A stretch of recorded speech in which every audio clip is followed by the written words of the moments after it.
저는 책을 읽는 것보다 영화를 좀 좋아해서 그런지 영화에서 영감을 더 많이 얻는 편입니다.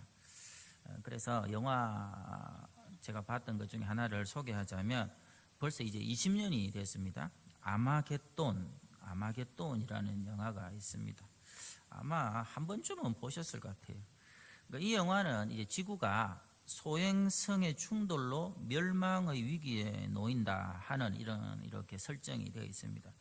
그러니까 어떻게 하느냐 하면 이 소행성을 폭발을 해야 되는데 주인공들이 우주선을 타고 가서 소행성의 땅을 파고 그 안에 폭탄을 터뜨려 지구를 구한다 하는 그런 내용입니다. 제가 여러 번 봤습니다.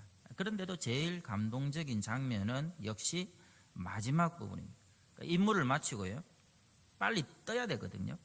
그런데 누군가 한 사람이 남아서 이 폭파 스위치를 눌러야 하는 것입니다. 물론 그 사람은 폭탄과 함께 거기서 죽는 운명이죠. 그래서 이 대원들 중에 제비뽑기를 합니다. 근데 AJ라는 청년이 뽑히지요. 이 청년은 주인공 해리의 사위가 될 사람이었습니다. 이때 이 영화의 주인공 브루스 윌리스죠. 이 해리가 그를 마지막으로 내가 바래다 주겠다라고 얘기하면서 바래다 주는 척 하면서 강제로 그 청년을 우주선에 도로 태우고 본인이 남아서 임무를 완수합니다. 그리고 잠깐 유리벽을 두고 두 사람의 감동적인 대화가 나옵니다. AJ 청년이 뭐라느냐 하면 대장, 이것은 내가 할 일이에요. 내가 남아서 죽어야 해요. 그랬더니 이 해리가 아니다. 너는 할 만큼 했다. 내가 대신하마. AJ, 아들처럼 항상 너를 사랑했다. 그러니까 이 청년이 통곡을 하면서 대장, 나도 사랑했어요. 나도 대장 정말 사랑해요. 이때 주인공 해리가 마지막 말을 남깁니다. 그렇다면, 정말 나를 사랑한다면 이제 내가 할 일은 내 딸을 잘 돌보는 것이다. 내 딸을 행복하게 해주는 것이 네가 할 일이다. 저는 이와 동일한 대화가 오늘 읽은 말씀에 예수님과 베드로의 대화에서 발견된다고 봅니다. 우리가 읽은 이 본문은 예수님의 수제자였던 베드로가 제기하는 드라마를 담고 있습니다. 우리가 아는 대로 지금 갈릴리에 와 있는 베드로의 상태, 우리 수요일 날 살폈죠. 어떻습니까? 사랑하는 예수님하고 이별했다 하는 고통이 있지요. 또 예수님을 배신했다 하는 절망이 있습니다. 나는 아무것도 아니라는 허무감과 꿈과 비전을 잃었다는 좌절감이 있습니다.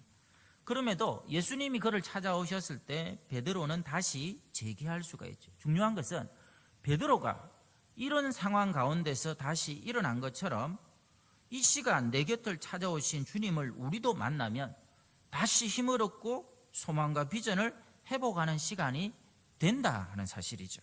어떻게 우리가 다시 일어설 수 있는가? 두 가지를 봅니다. 첫 번째, 주님의 사랑에 대한 확신이 있어야 됩니다. 우리 본문 앞부분인데요. 12절을 우리 같이 읽도록 하겠습니다. 12절 말씀입니다. 시작. 예수께서 이르시되 와서 조반을 먹으라 하시니 제자들이 주님이신 줄 아는 고로 당신이 누구냐 감히 묻는 자가 없더라. 예수님이 허탈해서 옛날 그 어부로 돌아간 제자들에게 이제 153의 기적을 베풀어 주신 거 우리 수요일 날 배웠습니다. 그럼에도 불구하고 베드로는 예수님이 나타나셨다 하는 것 때문에 더 죄책감에 사로잡혀 있는 것이죠. 나 같은 제자를 주님은 더 이상 상대하시지 않을 거야. 나 같은 사람을 더 이상 사랑하시지 않을 거야. 그렇게 생각하는 것입니다. 그런데 예수님은 어떻게 하시느냐? 먼저 베드로를 찾아오셔서 생선 요리를 이렇게 준비한 다음에 그에게 던지신 첫 마디 말씀이 뭐냐? 만약 제가 예수님 입장이면 나를 배신한 제자 무슨 얘기를 할까요? 너 이럴 줄 알았다. 베드로 너 나 좀 보자. 이렇게 나가는 거죠. 네 죄를 네가 알렸다. 그랬겠죠. 그런데 오늘 성경을 보니까 예수님이 뭐라 하십니까? 조반 먹어라. 다시 말해서 밥 먹었니? 식사 안 했지? 배고프지? 그렇게 말씀하는 거예요. 부모님들이 자식을 사랑하는 표현 중에 이거보다 더한 게 있을까? 저는 그런 생각을 종종 합니다. 저희 어머니가 제가 전화를 하면 무슨 용건으로 전화하든지 첫 마디가 그겁니다. 밥 먹었나? 이거 물어봐. 밥 먹었나? 그래. 제가 가끔 어머니 댁에 가거든요. 신방 갔다가 영도에 들어가면 신방 갔다 끝나고 밥을 그야말로 배 터지게 먹는 일도 있습니다. 그렇게 먹고 들어갔는데 어머니하고 인사하는 순간 너 식사 안 했지? 배고프지? 이러면서 이제 부엌으로 달려가는 그 모습. 이게 오늘 예수님의 모습입니다. 예수님께서 따뜻한 사랑으로 제자들에게 당신의 속마음을 표현하고 계신 거죠. 여러분, 나의 상황이 아무리 힘들고 어려워도 내 곁에서 따뜻한 사랑으로 붙들어주는 분이 있으면 얼마든지 다시 일어날 수 있고 또 이겨낼 수가 있습니다. 혹시 이 케네스 배 목사님을 아십니까? 아마 언론에서 한번 들어보셨을 것 같아요. 이 한국계 미국인인데요. 몇 년 전에 미국인으로는 드물게 북한 정권 역사상 처음으로 2년 이상의 감옥 억류형을 때렸습니다. 그래서 2년이 넘는 기간 동안 굉장히 북한 감옥에서 고생을 하셨죠. 근데 이분이 뭐하러 갔느냐 하면 북한 주민들의 인권에 대해서, 미국 시민이니까 북한 주민의 인권에 대해서 연구하러 갔다가 김정은 체제 전복을 꾀한다는 이상한 제목을 뒤집어 씌워서 감옥에 보내버린 겁니다. 2년이 넘는 시간. 그런데 얼마 전에 이분이 한국에 오셔서 그런 간증을 하시더라고요. 사실 자기는 미국에 있을 때, 이분 보시면 아는데, 이분은 혹시 이제 들어보셨을 거예요. 예전에 대한민국 초대 빙그레 이글즈라고 하는 프로팀 초대 감독의 사실 아들입니다. 이 아들인데 이제 미국에 일찍 건너가서 이제 재미 교포가 된 것이죠. 그런데 아버지의 이런 DNA가 있는지 이게 덩치가 조금 이러시더라고요. 그러니까 뭐가 있었느냐 하면 당뇨로 그렇게 고생을 했답니다. 미국에서 당뇨로 그렇게 고생을 하고 힘들어 했었는데 최고의 의술을 가진 미국에서도 이게 치료가 안 됐는데 북한 감옥에서 제대로 못 먹고 시키는 노역을 하다가 당뇨가 다 치료가 돼버린 거예요. 못 먹고 시키는 노역하고 막 이렇게 몸을 열심히 움직이고 이러다 보니까 컨디션이 얼마나 좋아졌는지 미국 병원에서 못 고치던 당뇨를 딱 고쳐버렸습니다. 제가 그 얘기를 듣고 나도 북한 감옥에 가야겠구나. 유일한 치료 방법이 북한 감옥이구나, 이런 생각을 잠깐 했습니다. 중요한 것은 지금부터입니다. 처음에 감옥에 갇혔을 때는 너무 억울하고 낙심이 되었어요. 내가 하나님 사랑으로 북한 주민들을 돕고자 들어왔다가 이 김정은이가 체제 전복을 꾀한다 하는 그런 제목을 씌워가지고 감옥에 갇히니까요. 그런데 그렇게 낙심하고 절망하는 순간에 말씀이 생각나는 거예요. 사도 바울의 고백. 내가 감옥에 갇힌 것이 오히려 복음의 진보를 이루었노라 하는 이 말씀이 생각이 나면서, 그 말씀이 생각이 나니까 감옥 안에 하나님이 살아계심이 느껴지기 시작합니다. 그리고 나를 주님의 사랑이 감싸고 있음을 실감을 하는 것이죠. 그러니까 그때부터는 문제될 게 없는 것입니다. 그 안에서 그 간수들과 그 정치범들, 억울하게 갇혀있는 사람들에게 복음을 전하고 사랑을 나누면서 그 안에서 엄청난 영적인 변화들이 일어났다 하는 것입니다. 그리고 더 중요한 것은 풀려난 이후에 그 속에서 자신의 사명을 발견한 것입니다. 그래서 본격적으로 북한 주민의 탈북을 돕고 탈북민들의 삶과 신앙을 책임지는 굉장히 스케일이 큰 선교 단체를 직접 책임지는 선교사로서 귀하게 쓰임 받고 있습니다. 보십시오. 그 북한의 차가운 감옥에서도 주님의 사랑이 있으니까 이렇게 일어서는 것이죠. 사랑하는 성도님들, 우리도 이 하나님의 사랑 앞에 서 보십시다. 주님은 온 세상을 사랑하시는 것처럼 나 한 사람을 사랑하신다 하는 얘기가 있죠. 오늘 베드로를 향한 주님의 사랑은 2000년이 지난 지금 이 전포교회 예배실에서 예배하는 저와 여러분을 향한 사랑이다. 그 사랑이 지금도 나와 함께 하신다 하는 확신을 가지고 모든 문제를 뛰어넘고 내 안에 잃어버린 열정과 비전을 회복하는 복된 성도들 되시기 바랍니다. 두 번째, 사랑하면 행동한다는 것입니다. 17절을 우리 같이 읽도록 하겠습니다. 17절입니다. 시작.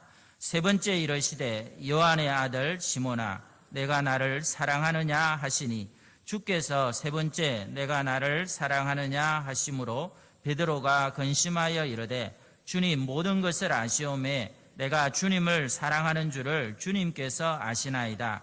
예수께서 이르시되 내 양을 먹이라.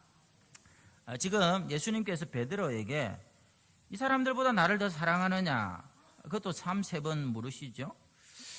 여러분 아시다시피 베드로에게는 알러지가 있습니다. 알러지 반응을 일으키는 거. 우리가 잘 아는 거 지난 시간에 닭소리 알러지가 있습니다. 닭고기 엄청 싫어합니다. 싫어하는 거 평생에 안 먹었다 뭐 이런 말도 있고, 또 한 가지가 숯불 알러지가 있습니다. 뭐 오늘 좀 먹는 얘기 하는 게 아니고요. 베드로가 예수님을 어디서 부인했죠? 제사장 뜰에 숯불이 피워진 그 앞에서 부인을 했어요. 숯불에 대해서도 굉장히 예민합니다. 그런데 예수님이 지금 숯불을 피워놓고 베드로를 부르고 지금 계신 거예요. 이 장면이 지금 그렇거든요. 베드로가 싫어하는 또 한 가지가 있습니다. 그게 뭐냐면 3세번입니다. 3세번. 3번 예수님 부인했는데, 아니 지금 예수님께서 아니 이거 숯불을 피워놓고는 내가 나를 사랑하느냐 하는 똑같은 질문을 3번 반복하시니까 조금 전 내가 예수님을 3번 부인했던 아픈 기억을 막 떠올리게 하는 것 같습니다. 어찌 보면 예수님이 참 집요하시다 이런 생각도 드시죠. 그러나 이것은 무너진 그 자리에서 베드로를 다시 일으키시려는 예수님의 깊은 의도가 있습니다. 분명한 것은 예수님께서 이 사람들보다, 이게 영어 성경에 보면 these라고 되어 있습니다. 그러니까 이 사람들뿐만 아니라 네가 만나는 모든 상황과 사물과 상황, 그 어떤 부귀 영화 명예 다 합쳤어도 그것과 비교되지 않을 정도의 사랑을 나에게 갖고 있느냐, 이걸 묻고 있는데 베드로가 그렇다고 대답을 하는 거죠. 그러면 정말 사랑을 하면 내 양을 먹이고 돌보고 행복하게 하는 삶을 살아야 된다는 거죠. 늘 말씀드리지만 사랑은요 추상적인 게 아닙니다. 구호가 아닙니다. 구체성을 띠어야 되고요, 무엇보다 사랑하는 상대가 소중히 여기는 것을 나도 소중히 여겨야 그게 진짜 사랑이 되는 거예요. 여러분 부부간의 사랑이 있습니다. 어떨 때 아름답죠? 남편이 귀하게 여기는 것을 아내가 똑같이 귀하게 여겨야 돼요. 아내가 귀하게 여기는 것을 남편이 귀하게 여길 때에 부부는 최고의 사랑을 합니다. 죄송하지만 그래 하고 있습니까? 우리 아내가 뭐 잘 봅니다. 탁 TV를 켜서 드라마를 보고 있습니다. 드라마를 보고 있으면 남편은 어찌해야 됩니까? 빼들어가지고 스포츠로 딱 돌리면 이거는 사랑이고 뭐고 없는 거예요. 드라마를 보면 그 다음 편이 어디에 있는지 찾아가지고 인터넷에서 이래가지고 막 보여주고 이래야 되는 거예요. 우리 여자분들도 마찬가지입니다. 남편 중에 등산 좋아하시는 분 있으면 잘 갔다 오라 하세요. 그런데 자꾸 등산 가는 남편 보고 산에 죽은 귀신이 붙었냐 이래가지고 그런 소리하고 악을 쓰면 이제는 이게 안 된다는 거예요. 제가 주례 때 늘 드리는 말씀이 있죠. 상대방의 장점을 보면서 사랑하는 것은 사랑이 아니고 그거를 좋아한다 이렇게 표현하는 것입니다. 진짜 사랑이 아니라는 것이죠. 상대방의 약점이 보일 때에도 그 사람에게는 저것이 귀할 수도 있겠다 싶어서 내가 감사주고 채워줘야지 하는 마음이 생겨야 그게 진정한 사랑이 되는 것입니다. 그리고 특별히 우리 젊은이들, 그 사랑, 장점 말고 약점이 보일 때도 내가 채워주고 감싸줘야지 하는 그 마음이 생길 때 결혼의 자격이 주어지게 되는 거죠. 그래서 제가 주례할 때 그 얘기 꼭 하지요. 지금까지는 서로의 장점 때문에 좋아했다면 이제는 두 사람의 약점 때문에 더 사랑하는 부부가 되십시오. 이 중요한 것입니다. 여러분, 상대방을 사랑한다는 게 그겁니다. 그가 귀하게 여기는 걸 나도 귀하게 여기는. 그렇다면 오늘 예수님을 우리가 사랑한다는 게 무슨 뜻이죠? 예수님이 귀하게 여기는 것을 내가 귀하게 여기면 되는 거죠. 근데 예수님이 가장 귀하게 여기는 건 뭡니까? 교회입니다. 교회. 왜? 당신의 피를 값주고 사셨기 때문에, 이 교회를 피 흘려 사랑하셨기 때문에. 그러니까 동일하게 여러분들이 이 교회와 이 교회 안에 영혼들과 이 교회 안에 들어와야 될 영혼들을 예수님처럼 사랑하는 게 여러분이 예수님을 사랑하는 증거가 되는 거죠. 언젠가 얘기 드린 대로 여러분, 이 교회는 하나님의 집입니다. 하나님의 집. 근데 집을 세우기 위해서는 필수적인 게 뭐죠? 기둥이 있어야 되죠. 울타리가 있어야 되죠. 그리고 벽돌이 있어야 됩니다. 여기서 기둥이 누굽니까? 굵직굵직한 기둥은 오늘 우리가 세우는 장로님들이에요. 장로님들은 기둥이 되셔야 됩니다. 무슨 말이냐면 장로가 되는 것은 내가 빠지면 이 교회가 무너진다는 심정으로 섬기고 헌신해야 되는 거예요. 내가 빠지는 순간 이 교회는 무너진다는 심정으로 섬기는 게 그게 장로의 직분이에요. 울타리는 누구죠? 우리 권사님들과 또 우리 안수 집사님들. 외부의 세력들이 있습니다. 이단의 공격들이 있습니다. 세상의 공격들이 있습니다. 세찬 비바람이 있습니다. 이거를 울타리가 되어서 기도로 그리고 믿음으로 헌신으로 막아내야 되는 거죠. 그리고 우리 모든 집사님들, 우리 성도님들은 다 벽돌 한 장을 내가 이 교회에 얻는다는 심정으로 묵묵히 섬겨야 되는데, 이 기둥과 울타리와 벽돌, 이 세 가지 위에 뭐가 빠졌죠? 지붕이 빠진 겁니다. 반드시 지붕이 있어야 집이 완성이 되는데, 이 지붕은 바로 이 모든 영혼들을 덮어주고 감싸주는 사랑을 뜻하죠.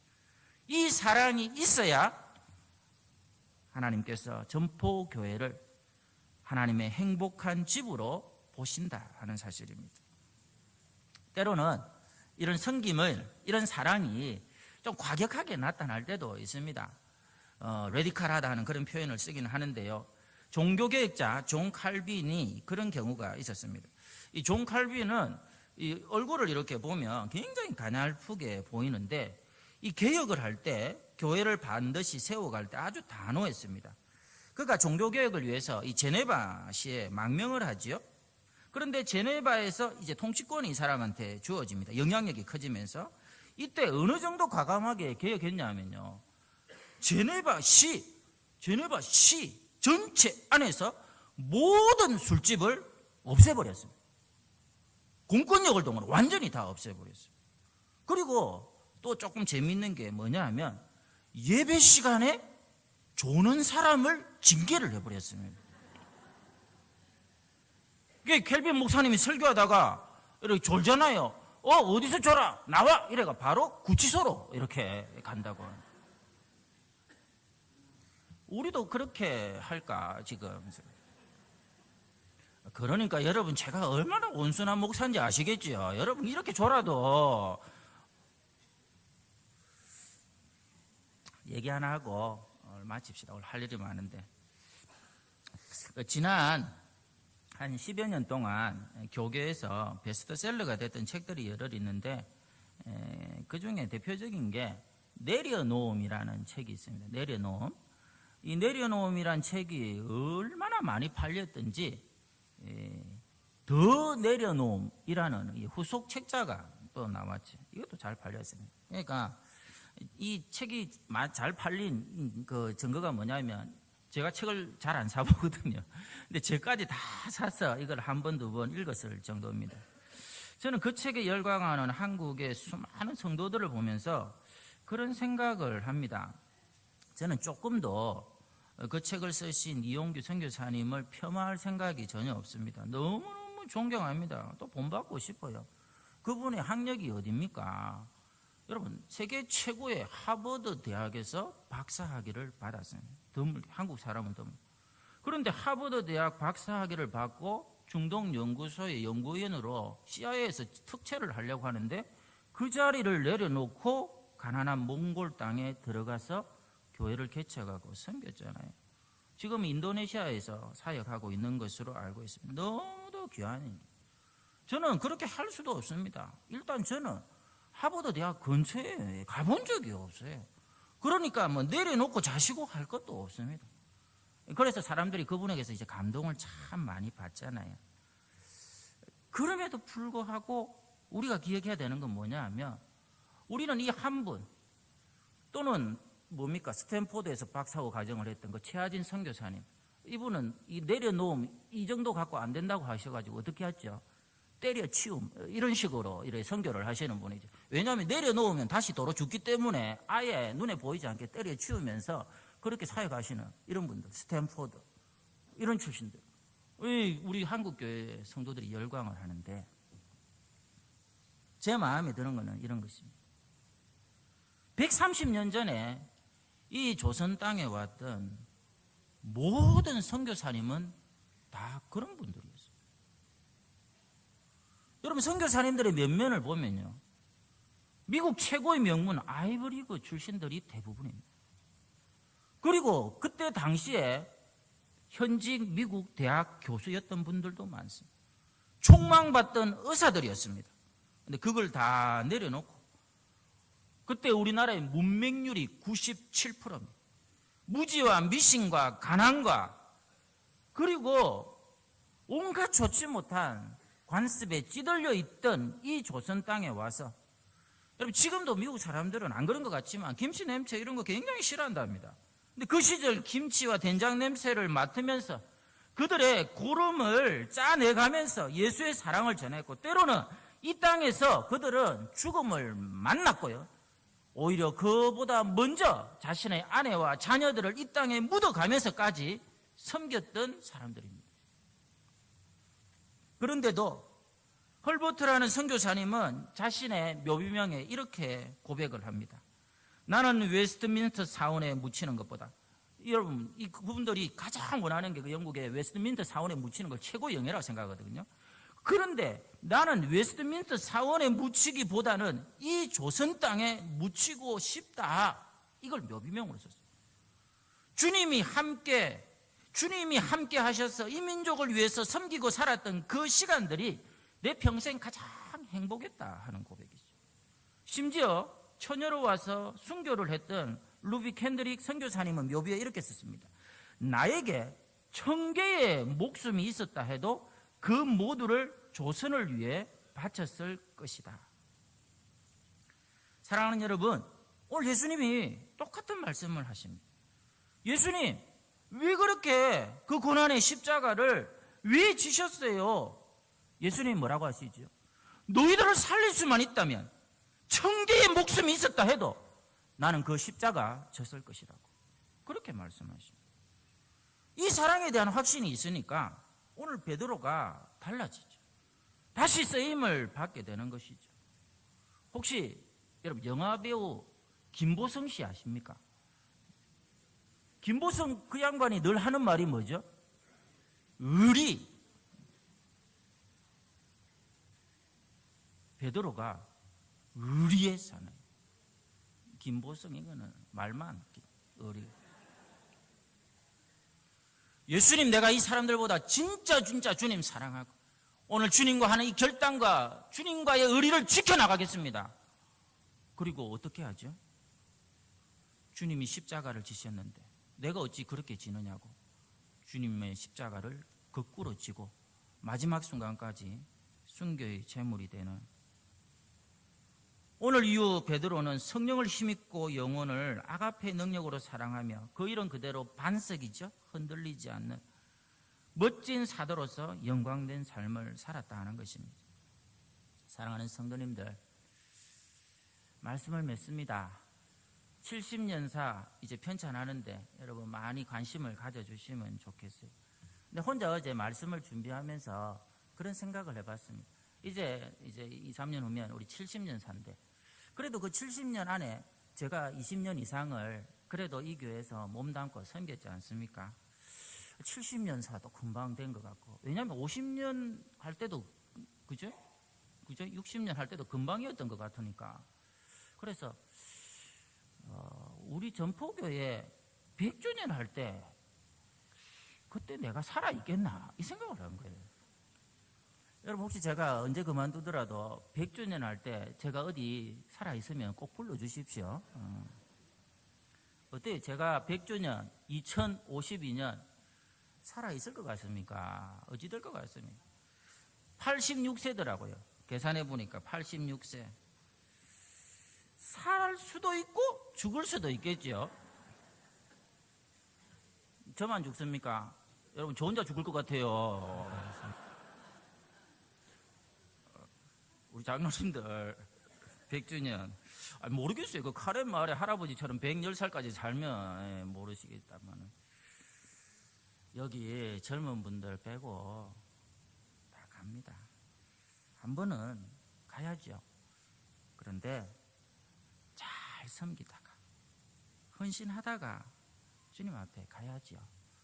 다른 거 없습니다. 베드로처럼 이제 주님밖에 없습니다 하는 사랑의 고백 꼭 먼저 회복하시면 하나님이 여러분들을 위해, 여러분의 자녀들을 위해 길을 내실 텐데 그 비전을 붙들고 그 길을 따라가는 가운데 날마다 하나님께서 주시는 살아도 이렇게 멋지게 살 수 없을 만큼 영광된 승리를 주시는 그 하나님의 사랑과 은혜와 축복의 체험자들로 승리하시기를 축원합니다.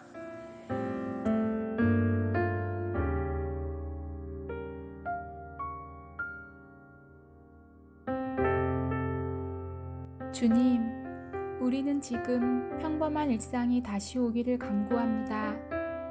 매일매일의 일상이 가장 큰 축복임을 이제라도 알게 하시니 감사합니다. 그동안 주님이 주신 행복을 곁에 놔두고 행운을 찾아 헤맸던 죄를 용서하시며 무엇이 가장 소중한 축복인지 깨닫게 하여 주십시오. 주님, 한국인의 입국을 막는 나라가 80개국이 넘었습니다. 이는 기회가 있을 때마다 지나치리만큼 해외여행을 다니는 한국인에게 이제는 좀 절제하라는 주님의 사인같이 느껴집니다. 남들과 관계없이 나만 즐기면 된다는 우리의 이기적인 마음들을 바꿔주시고 어려운 이웃에 대한 공감과 나에 대한 절제가 우리의 삶에서 나타나고 드러나게 하여 주십시오.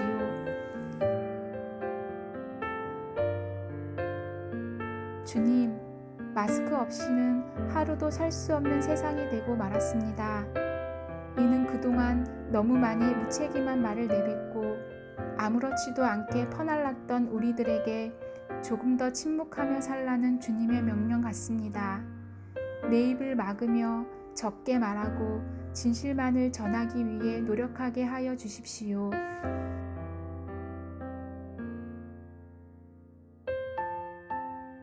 주님, 모이는 교회를 막으시는 것은 그동안 한국교회가 세상 속에서 빛과 소금의 역할을 전혀 감당하지 못한 채 자기들끼리 모이는 일에만 힘쓴 것에 대한 벌처럼 느껴집니다. 우리의 믿음의 현장이 교회가 아닌 세상임을 알려주시는 주님의 교훈이 분명한 것 같습니다. 교회보다 교회 밖에서 더 빛나는 그리스도인이 되도록 우리가 모두 다시 노력하게 하여 주십시오.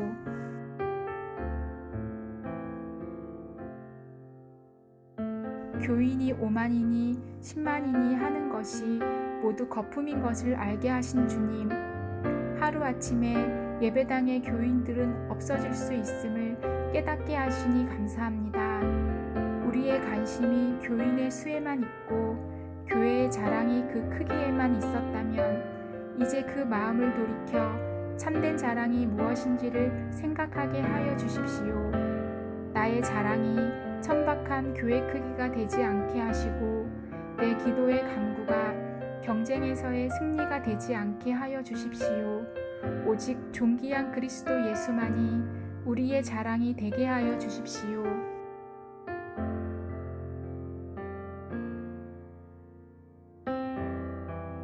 주님, 이 어려움이 다 지나고 난 후 이 땅의 교회들이 다시 새로워지며 주 안에서 하나의 교회로, 같은 교회로 함께 천국을 향해 나가게 하여 주십시오.